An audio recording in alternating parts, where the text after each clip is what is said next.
Hello everyone তোমালোকক আমাৰ channel knowledge of সায়েন্সৰ স্বাগতম জনাইছো।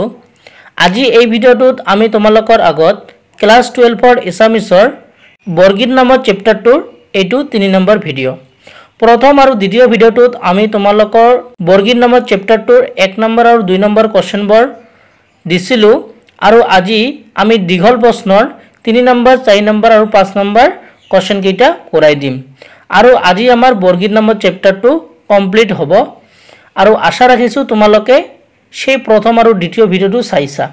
যদি কোনোবাই প্ৰথম আৰু দ্বিতীয় ভিডিওটো চোৱা নাই ডেসক্ৰিপচনত আমি লিংক দি দিম, তোমালোকে চাই লবা আৰু সেই দুটা ভিডিও চাই তোমালোকে 3 নম্বৰ ভিডিওটো আহিবা আৰু তোমালোকে এখন নোট কপি বনাই লবা আৰু তাত তোমালোকে ধুনিয়াকৈ লিখি যাবা।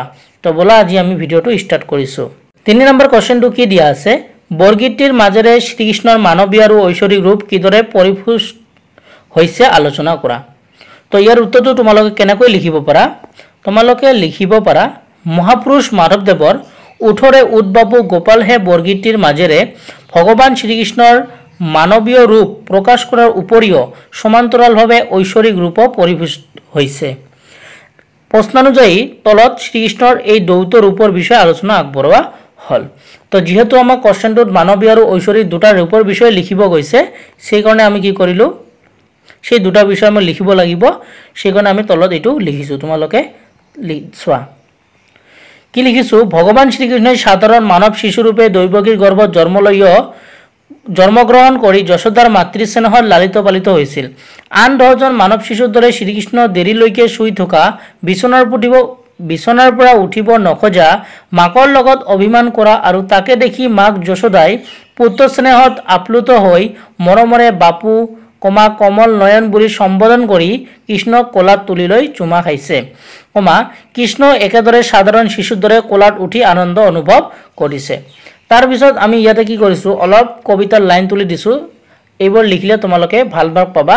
সো ইয়াতে কি লিখিছো, মোৰ পুত্ৰ বুলি যশোদা গোৱালি বুকে বান্ধি কোলে লইলা বয়নে চুম্বন কৰি খনে খনে আনন্দ মগন ভইলা।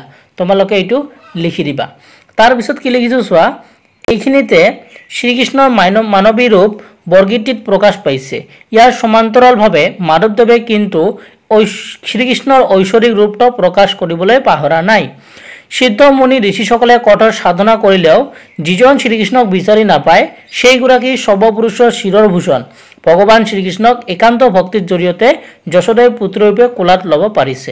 এনেদৰে মাধৱদেৱে সিদ্ধ মুনিগণে চিন্তিয়া নপাবে সহৰি আদি কথাৰে শ্ৰীকৃষ্ণৰ ঐশ্বৰিক ৰূপটো আমাৰ আগত দাঙি ধৰিবলৈ সক্ষম হৈছে। মুঠতে শ্ৰীকৃষ্ণৰ মানৱীয় আৰু ঐশ্বৰিক দুয়োটা ৰূপ বৰগীতটিৰ মাজেৰে অতি স্পষ্ট ৰূপত প্ৰকাশিত হৈছে। সো এইটো এটা তোমালোকৰ একদম একুৰেট এনসাৰ হয়। সো তোমালোকে যদি এইটো কোৱেশ্চন তোমালোকৰ এক্সামত আহে তোমালোকে এইটো এনেকৈ লিখি দিবা। আৰু এই চেনেলটোত আমি তোমালোকৰ আগত ক্লাস 12ৰ ফিজিক্স কেমিষ্ট্ৰি মেথমেটিক্স আৰু এছামিছ ইংলিছৰ ভিডিঅ'বোৰ লৈ আহো। সো তোমালোকে আমাৰ চেনেলটো সাবস্ক্ৰাইব কৰি ল'বা। তো প্ৰথম কোৱেশ্চনটো এইখিনি আছিল, তোমালোকে ইয়াৰ পৰ্যন্ত লিখিলে তোমালোকে ফুল মাৰ্ক পাবা। তাৰ পিছত তোমালোকে 4 নম্বৰ কোৱেশ্চনটো কি দিয়া আছে চোৱা। 4 নম্বৰ কোৱেশ্চনটো দিয়া আছে বৰগীতটিৰ মাধ্যমেৰে ভক্তিৰ প্ৰকাশ কিদৰে ঘটিছে আলোচনা কৰা। তো এইটো তোমালোকে কেনেকৈ লিখিব পাৰা, বাৎসল্য ভাৱৰ প্ৰকাশ মহাপুৰুষ মাধৱদেৱৰ বৰগীতৰ প্ৰধান বৈশিষ্ট্য যদিও উঠৰে উদ্বাবু গোপালহে শীৰ্ষক বৰগীতটিত মাধৱদেৱে শ্ৰীকৃষ্ণৰ ঐশ্বৰিক ৰূপৰ বৰ্ণনা সমান্তৰালভাৱে দাঙি ধৰিছে। প্ৰেগাপ কৰি লিখিবা, ভগৱান হল ভক্তৰ দাস, সেয়ে ভগৱানে বিভিন্ন সময়ত বিভিন্ন অৱতাৰত ভক্তসৱক দেখা দিয়ে। যশোদা আছিল পৰম কৃষ্ণ ভক্ত, সেয়ে শ্ৰীকৃষ্ণই যশোদাৰ ঘৰত ডাঙৰ দীঘল হৈছিল। অথচ যশোদা শ্ৰীকৃষ্ণৰ জন্মদাত্ৰী নহয়। জন্মদাত্ৰী নোহোৱা সত্ত্বেও ভগৱান শ্ৰীকৃষ্ণক কোলাত তুলি ল'ব পাৰিছে, উমা খাব পাৰিছে। অন্তৰৰ সহস্ৰ মৰম ভালোবাসাৰে শ্ৰীকৃষ্ণক আগুৰি ৰাখিবলৈ সক্ষম হৈছে। শ্ৰীকৃষ্ণ অনুৰূপভাৱে মাকক মৰম দিছে, মাকৰ লগত অভিমান কৰিছে। সেয়ে কবি মাধৱদেৱে ভগৱান শ্ৰীকৃষ্ণৰ এই দ্বৈত ৰূপৰ বৰ্ণনা দি কৈছে যে, ইয়াতে আমি কবিতাৰ লাইন তুলি দিছো, তোমালোকে ভাল মাৰ্ক যে পোৱা। তো কি লিখিছে ইয়াতে, মোৰ প্ৰাণধন সুনন্দ বয়ন গাপচালি তেজ নিন্দ সব পুৰুষৰ শিৰৰ ভূষণ তুমিছে বাপু গোবিন্দ।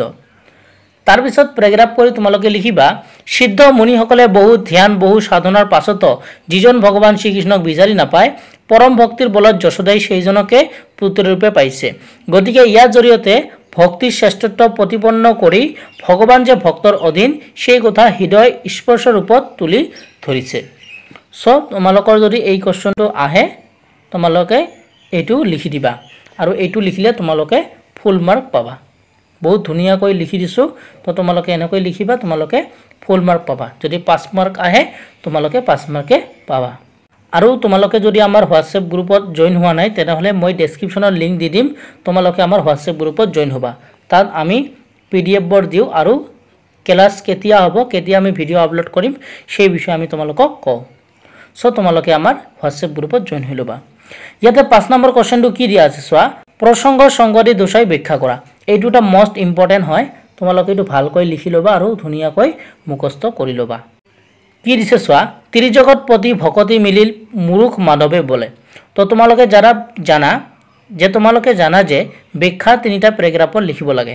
প্ৰথমতে আমাক এই কথাটো লিখি ল'ব লাগে প্ৰত্যেকটো ব্যাখ্যাতে, যে কেনেকৈ লিখিবা, উক্ত বৰগীত ফাঁকি আমাৰ পাঠ্যপুথি সাহিত্য স্বৰূপৰ সন্নিবিষ্ট, উক্ত বৰগীত ফাঁকি আমাৰ অসমীয়া পাঠ্যপুথিৰ অন্তৰ্গত সাহিত্য স্বৰূপৰ সন্নিবিষ্ট কবি মাধৱদেৱৰ দ্বাৰা বিৰচিত উঠৰে উদ্বাবু গোপালহে শীৰ্ষক বৰগীতৰ পৰা বুটলি লোৱা হৈছে। তো এইটো প্ৰথমে লিখি ল'ব লাগে। সেকেন্ড কি কৰিব লাগে, তোমালোকৰ এটা সাব হেডিং লিখিব লাগে। তো ইয়াতে কি লিখিব লাগিব, ভগৱান শ্ৰীকৃষ্ণৰ প্ৰতি নিজৰ ভক্তিভাৱ প্ৰকাশ কৰিবলৈ গৈ উক্ত বৰগীত ফাঁকি অৱতাৰণা কৰা হৈছে। তাৰপিছত তোমালোকে এটা প্ৰা কৰি এনেকৈ লিখিব লাগে। কেনেকৈ লিখিবা, ভগৱান ভক্তৰ দাস, ভক্তক ভক্তিৰ প্ৰতিদান দিবলৈ ভগৱানে বিভিন্ন ৰূপত অৱতাৰ লয়। শ্ৰীকৃষ্ণই যশোদাৰ গৃহত লালিত পালিত হৈছিল। মাক যশোদাই সৰ্বসাধাৰণ মাতৃৰ দৰে পুত্ৰক মৰম কৰিছে। সেইখিনি সময়ত এবাৰলৈকে যশোদাই কৃষ্ণক ভগৱান বুলি ভবা নাছিল। শ্ৰীকৃষ্ণৰ দেখাত যদিও এটি মানৱ শিশু, প্ৰকৃততে তেওঁ কিন্তু ত্ৰিজগতৰ পতি, এইখন বিশ্বব্ৰহ্মাণ্ডৰ গৰাকী। গতিকে একান্ত ভকতি হ'লে তেওঁ কোনেও যে বিচাৰি নাপায়, এই কথাখিনি উপলব্ধি কৰি মাধৱদেৱৰ অন্তৰত ভক্তিভাৱ জাগি উঠিছে। সো তোমালোকে যদি ব্যাখ্যা আহে তোমালোকে এইখিনি লিখিলে হ'ব। ইয়াতে তোমালোকৰ 1 মাৰ্ক থাকে আৰু ইয়াতে 1 মাৰ্ক থাকে, 2 মাৰ্ক থাকে আৰু তোমালোকৰ এই মেইন কথাখিনি 2 মাৰ্ক থাকে। টোটাল ব্যাখ্যা আহিলে তোমাৰ 4 মাৰ্ক থাকে। আৰু এইটো আহিছিল, এইটো তোমালোকৰ প্ৰিভিয়াছ এক্সাম 2019ত আহিছিল। 4 নম্বৰ কাৰণে তোমালোকৰ 2019ত এইটো আহিছিল। সো তোমালোকে ভালকৈ এইটো লিখি পঢ়ি ল'বা আৰু এইটো লিখিলে তোমালোকে ফুল মাৰ্ক পাবা। যদি 4 মাৰ্ক দিয়ে তোমালোকে 4 মাৰ্কে পাবা। সো আজি ভিডিওটো ইয়াতে সামৰিছোঁ আৰু আকৌ এবাৰ কৈছোঁ, আমি তোমালোকৰ বৰগীত চেপ্টাৰ 2 প্ৰত্যেকটো কোৱেশ্চন এনসাৰ 1 নম্বৰী কোৱেশ্চন হওক, 2 নম্বৰী হওক আৰু 5 নম্বৰী হওক, 3 নম্বৰী হওক, প্ৰত্যেকটো কোৱেশ্চন এনসাৰ আমি 3টা ভিডিও আপলোড কৰিছোঁ। সেই 3টা ভিডিওত আমি কমপ্লিট এনসাৰ লিখি দিছোঁ, বহুত ধুনীয়াকৈ লিখা আছে। সো তোমালোকে সেই ভিডিও 3টা মই ডেছক্ৰিপশ্যনত লিংক দি দিম, তোমালোকে গৈ চাবা আৰু সেইবোৰ যদি তোমালোকে এক্সামত লিখা তোমালোকে ফুল মাৰ্ক পাবা। আৰু তোমালোকে এনেকুৱা ধৰণৰ চেপ্টাৰ পাবৰ কাৰণে তোমালোকে আমাৰ চেনেলটো ছাবস্ক্ৰাইব কৰি ৰাখিবা আৰু ডেছক্ৰিপশ্যনত হোৱাটছএপ গ্ৰুপৰ লিংক দি দিম, তোমালোকে আমাৰ হোৱাটছএপ গ্ৰুপত জইন হ'বা। তাতো আমি তোমালোকক PDF-বোৰ আগবঢ়াম আৰু ক্লাছৰ নটিফিকেশ্যন দি থাকিম। সো আজি ভিডিওটো ইয়াতে সামৰিছোঁ। নতুন এটা ভিডিঅ'ৰ লগত তোমালোকৰ লগত পুনৰ দেখা দেখি হ'ম। ভিডিঅ'টো চোৱাৰ কাৰণে তোমালোকক সবকে ধন্যবাদ জনাইছোঁ।